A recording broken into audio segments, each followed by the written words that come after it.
Hello, সবাইকে আবারও স্বাগতম জানাচ্ছি Canada Bangladesh immigration essentials YouTube চ্যানেলে। আশা করছি সবাই ভালো আছেন। আম, আজকে যে পর্বটা নিয়ে আলাপ করব সেটা হলো পুরো পিয়ার প্রসেসিং এর জন্য আমার টোটাল কত টাকা খরচ হবে।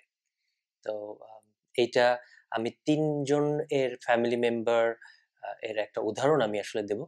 ধরুন আপনার ফ্যামিলিতে আপনারা তিনজন মেম্বার্স, আপনি এবং আপনার স্পাউস এবং আপনাদের একজন বাচ্চা। তাহলে এই অবস্থাতে আপনি যখন অ্যাপ্লিকেশন করবেন কানাডাতে পার্মানেন্ট রেসিডেন্সির জন্য, আপনার টোটাল কত টাকা খরচ হতে পারে। তো মনে রাখবেন, এটা কিন্তু আমি শুধুমাত্র আপনি যখন নিজে চেষ্টা করে অ্যাপ্লিকেশন করবেন সেই খরচের উদাহরণটা আমি দিচ্ছি। সেখানে আইআরসিসির যে লিগ্যাল ফিজগুলো থাকবে, অ্যাপ্লিকেশন ফিজ এবং অন্যান্য যে খরচগুলো থাকবে সেগুলোই শুধুমাত্র উল্লেখ থাকবে এখানে। আমাকে অনেকে জিজ্ঞাসা করে, ভাইয়া এজেন্সির খরচ কত, এজেন্সির ফিজ কত, সেটা তো আমি আসলে বলতে পারবো না এজেন্সির ফিজ কত। সো আমি কোনো কারো প্রফেশনাল সার্ভিস আপনি নেবেন কি নেবেন না, বা নিলে সেটা চার্জ কত হবে সেটা আমি বলবো না। আমি শুধুমাত্র আপনাদেরকে সাহায্য করতে চাই এই ভিডিওতে, যেটা হলো আপনি তিনজন ফ্যামিলি মেম্বার সহ যদি অ্যাপ্লিকেশন করতে চান, তাহলে সেক্ষেত্রে আপনাকে সর্বমোট পুরো প্রসেসিং যদি আপনি নিজে করে থাকেন এখানে কত খরচ হতে পারে। তা আমাদের প্রথম স্টেপ যেটা, সরাসরি সেটাতে চলে যাই, সেটা হলো ইসিএ। একদম আমাদের, যেহেতু আমি এর আগের পর্বে বলেছি, আমি যদি আপনার ওই পর্বটা না দেখে থাকেন, পুরো পিয়ার প্রসেসিং স্টেপ বাই স্টেপ আমি একটু বর্ণনা করার চেষ্টা করেছি। আমি এখানে আই বাটনে দিয়ে দেবো, আপনারা এখান থেকে দেখে নেবেন। তো এই প্রসেসিং আমি কিছুটা ধারণা দেওয়ার, মানে এই ভিডিওতে আমি কিছু ধারণা দেওয়ার চেষ্টা করেছিলাম কতটুকু খরচ হবে, কিন্তু আবার অনেকে অনুরোধ করেছিলেন যেন আমি একদম সম্পূর্ণ আলাদা করে এই ভিডিওটা করি, যে শুধুমাত্র আমরা নিজেরা অ্যাপ্লিকেশন করলে কত খরচ হবে সেটা নিয়ে একটা পরিষ্কার ধারণা যেন আমি তাদেরকে দিতে পারি। তো প্রথম স্টেপ সেটা হলো ইসিএ। ইসিএ এর জন্য খরচ কত হবে এইটা নির্ভর করে আপনি কোন অ্যাওয়ার্ডিং বডি বা কোন অ্যাসেসমেন্ট বডি থেকে আপনি আপনার ইসিএটা করবেন। এক একটা অ্যাসেসমেন্ট বডির এক এক রকম ফি, আপনারা খুব ভালো করে জানেন। আমি প্রথমে যেটা করব, প্রত্যেকটা স্টেপে যতটুকু খরচ আছে সেই খরচগুলো আমি ক্যানেডিয়ান ডলারে আমি প্রথমে বলবো, এবং শেষে আমরা ভিডিওর শেষে সেটাকে বাংলা টাকায় বা বাংলাদেশি টাকাতে আমরা কনভার্ট করব। তো একদম প্রথম যেটা হলো ইসিএ, ধরি নেই আমি ইসিএটা আপনি করবেন সিএস থেকে, একটু বেশি করে ধরি সব জায়গাতে। সিএস এর কস্ট কত, যদি আপনি 2টা ক্রেডেনশিয়াল অ্যাসেস করেন তাহলে সেখানে আপনার 521 কানাডিয়ান ডলার খরচ হবে ইসি এর জন্য। তাহলে আমি ইসি এর জন্য ধরলাম 521 কানাডিয়ান ডলার। এরপরে স্টেপ টু এর খরচ যেটা হলো সেটা হলো আইএলস। আইএলস এর খরচ এই মুহূর্তে যদি আমি বলি 18,500 টাকা। তাহলে 18,500 টাকার এই হিসাবটা আমি রেখে দিলাম, এটা আমি পরে করবো। আমি বলেছি আগে আমি কেনেডিয়ান ডলার হিসাবগুলো একদম আলাদা করে করছি। তো স্টেপ টুটা জাস্ট আপনাদের মনে রাখার জন্য বললাম, যে স্টেপ টুতে আপনার 18,000 টাকার একটা খরচ আছে, সেটা আইএলস এর জন্য। এরপরে যখন আপনার ইসিএ হয়ে গেল, আইএলস হয়ে গেল, এইবার আসলে কি আপনার অ্যাকাউন্ট ক্রিয়েশন, মানে আপনি এক্সপ্রেস এন্ট্রির সাথে একটা প্রোফাইল ক্রিয়েট করবেন, অথবা যদি কোনো প্রভিন্সিয়াল নমিনেশনের জন্য অ্যাপ্লিকেশন করেন সেখানে তাদের সাথে আপনি একটা অ্যাকাউন্ট ক্রিয়েশন করবেন। মনে রাখবেন, যদি কোনো এজেন্সি বা কোনো পার্সন আপনাদেরকে এই জায়গাগুলোতে ঠকানোর চেষ্টা করে, আপনারা খুব সাবধান থাকবেন এখান থেকে।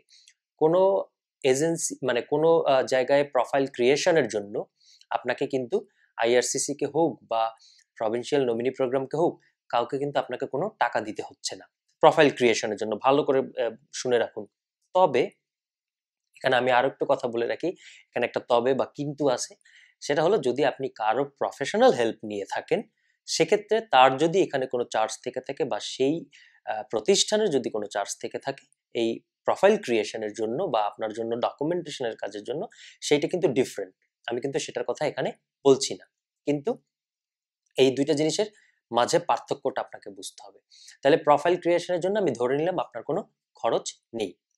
চতুর্থ স্টেপ হলো, আমি একটু আগে বলেছি, যদি আপনি সরাসরি এক্সপ্রেস এন্ট্রিতে অ্যাপ্লিকেশন করেন তাহলে প্রোফাইল ক্রিয়েশনের কোনো কস্ট বা কোনো কিছু জড়িত নেই। কিন্তু একটা জিনিস আছে এখানে একটু মাথায় রাখবেন, যদি আপনি সরাসরি এক্সপ্রেস এন্ট্রিতে অ্যাপ্লিকেশন না করে প্রভিন্সিয়াল নমিনেশনের জন্য অ্যাপ্লিকেশন করেন, তাহলে সেখান থেকে আইটিএ পাবার পরে কিছু খরচ কিন্তু আপনার সেখানে আছে। সেটা হলো এক একটা প্রভিন্সে এক এক রকম ফি। আমি একদম সর্বনিম্ন যে প্রভিন্সের যে ফি সেটা আমি বলি, প্রভিন্সিয়াল নমিনেশন ফি সাসকাচুয়ানে $350। আচ্ছা, তাহলে আমরা প্রথমে একটা পেয়েছিলাম এক্সপ্রেস এন্ড ইসি এর জন্য $521। এরপরে আর একটাতে চলে আসলাম, এখন আরো একটা ডলারের একটা হিসাবে আমাদের আছে। তাহলে 2 নাম্বার ডলারের হিসাবটা হলো কি, 521 পরে এদিকে এসে $350।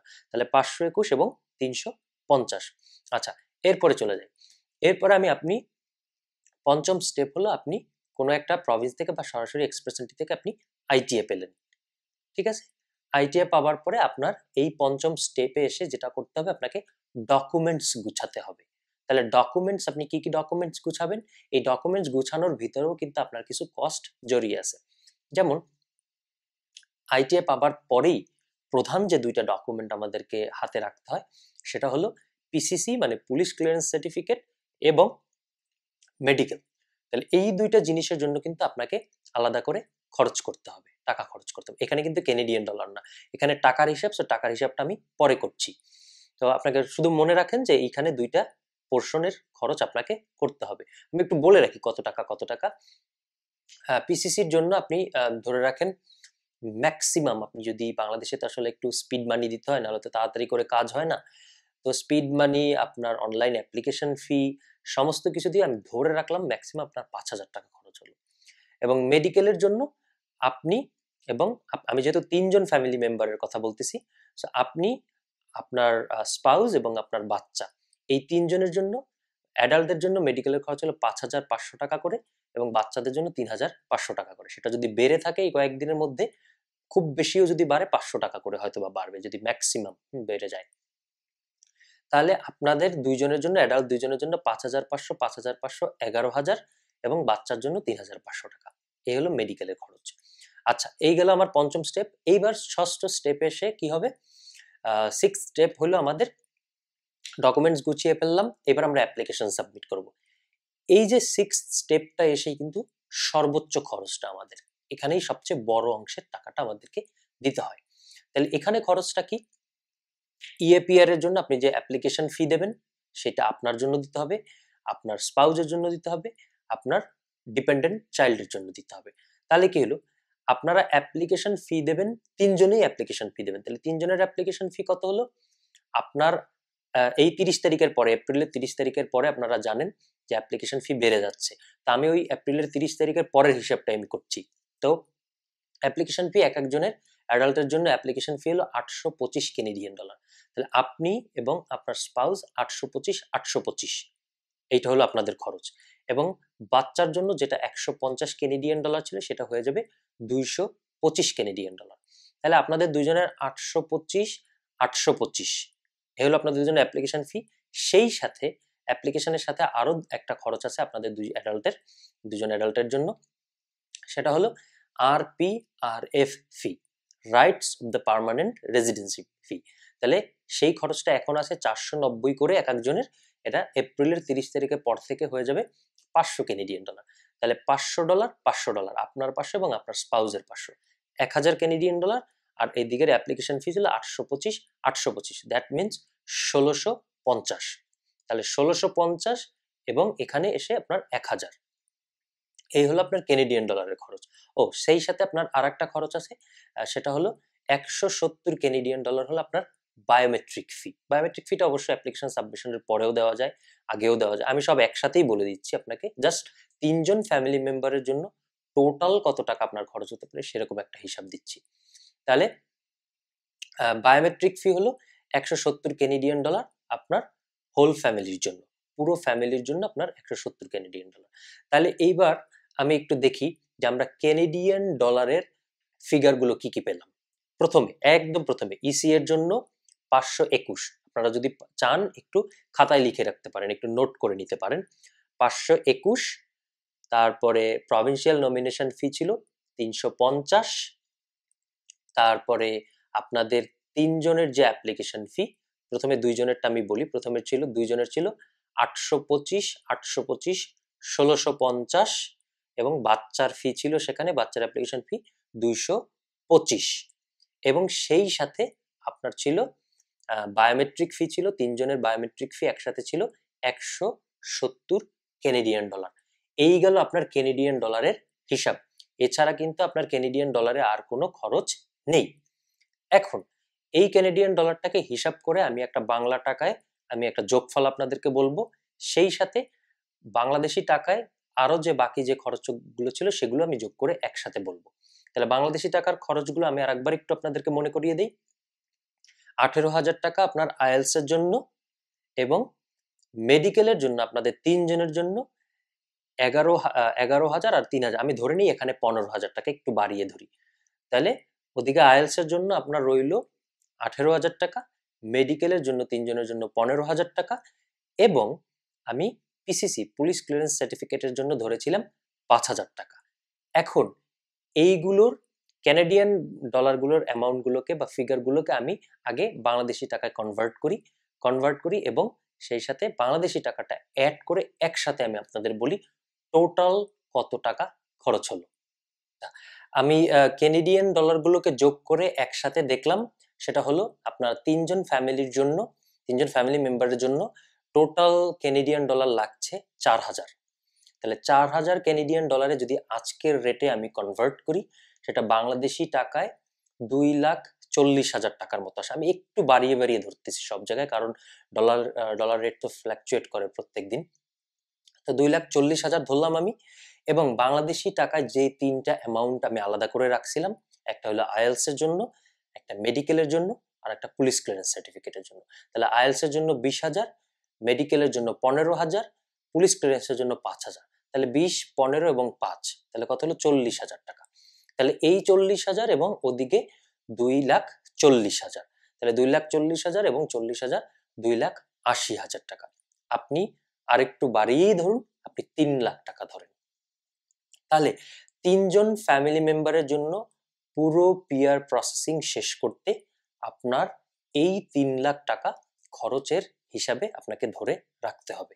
এটা কিন্তু আপনাকে খরচ করতে হবে, এটা কিন্তু রেখে দিলে হবে না, এটা আপনার খরচ।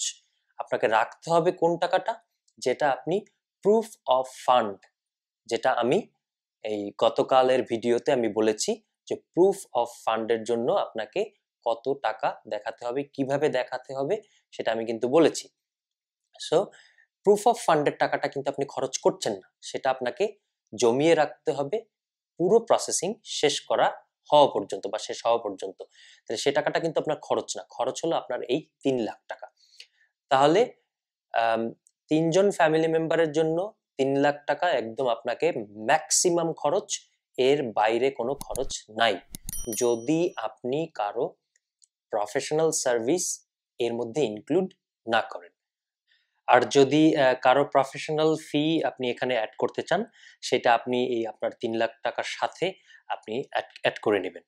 তো এই গেল মোটামুটি একটা ধারণা যে পুরো পিআর প্রসেসিং এর জন্য আপনার একটা একটা ধারণা দেওয়া যে আসলে কতটুকু টাকা খরচ হতে পারে।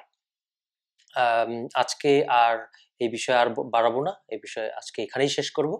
তো আপনাদের যদি মনে হয় এই বিষয়টি বা এই টপিকটির উপরে ভিডিওটি আপনাদের কোনো উপকারে আসছে, তাহলে অবশ্যই আপনারা চ্যানেলটি সাবস্ক্রাইব করবেন, এবং যারা অলরেডি আমার সাথে আছেন, আমাদের চ্যানেলে আছেন, তাদের সবাইকে ধন্যবাদ জানাচ্ছি, এবং একটা অনুরোধ করছি, যদি এই বিষয়ে আর কোনো ধরনের জিজ্ঞাসা বা কোনো ধরনের প্রশ্ন থেকে থাকে, অবশ্যই আপনারা কমেন্ট বক্সে লিখবেন, এবং সেই সাথে আমাদের ডেসক্রিপশন বক্সে আমাদের ইমিগ্রেশনের যে ফেসবুক গ্রুপ আছে, সেটার লিংক ওখানে দেওয়া আছে, আপনারা ওই লিংকে গিয়ে আমাদের সাথেও আপনারা কানেক্টেড থাকতে পারেন, ওখানেও আপনাদের প্রশ্ন আপনারা করতে পারেন।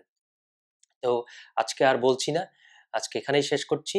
আপনারা সবাই ভালো থাকবেন, দেখা হবে আগামী পর্বে অন্য কোনো ভিডিও বা অন্য কোনো টপিক নিয়ে। সেই পর্যন্ত সবাই ভালো থাকুন, সুস্থ থাকুন, ধন্যবাদ।